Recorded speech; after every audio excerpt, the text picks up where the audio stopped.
He is filming it. Now the Douglas Skyraider, when we were growing up, oh, that's a good shot. That's Sandy, we did a little dusting off on that particular shot. They're doing it, man. There's the beautiful profile of the P-51 Mustang with its belly scoop on the bottom and the sound of the Rolls-Royce Merlin Packard-built engine built by the Packard Motor Car Company in Detroit, Michigan during the war.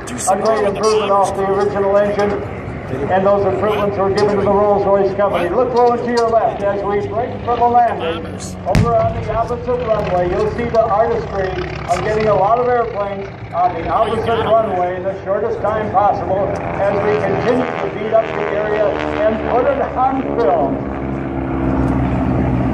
You talked about the Maytag Messerschmitt a moment ago. Not only was Maytag involved in building that engine, but even in some of the P-51 Mustangs with their Packard-built Rolls-Royce on Merlin engines, we know of at least one that had an engine block in that P-51 engine owned by Lee Louderback, Crazy Horse, that has a Maytag engine block. They actually saw it on the nameplate. Maytag engine block on a Packard-built Rolls-Royce designed Merlin V12 liquid-cooled engine. All right, as the action continues, as we continue to blow up the place, it is napalm for the Skyraider, typical of Vietnam. And it will be the wall of fire for the B-25s. Let's see, that Marine Blue Devil Dog B-25, known as the PBJ-1J, and it had a nickname, as a lot of aircraft do, PBJ. The people that worked on it fluid called it peanut butter and jelly. Why not? PBJ Devil Dog, the blue B-25, owned by Doug Rosendahl. He is from Mason City, Iowa. Beth Jenkins from Georgetown, Texas, and Ira Menon, crew chief, also from Georgetown, Texas. And they're going to pay tribute to the two little Raiders when they bring the B-25s back in.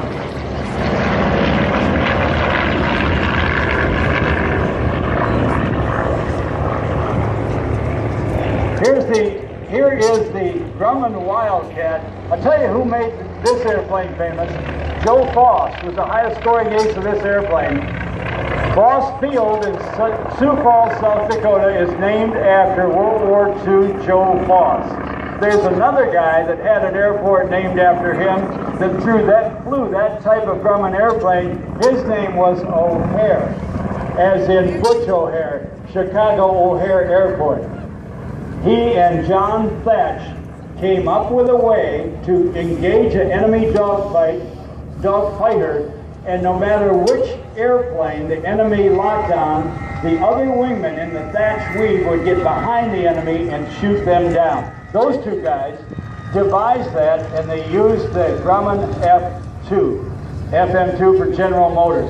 So even though it only had about 1,300 horsepower by its last production, look over your right shoulder, here come the bombers. Either side of 19,000 of those B-24s were built. We have only 3 flying, others are in museums around the world. So pay tribute to the men and women, civilians, each and every one, who keep them flying.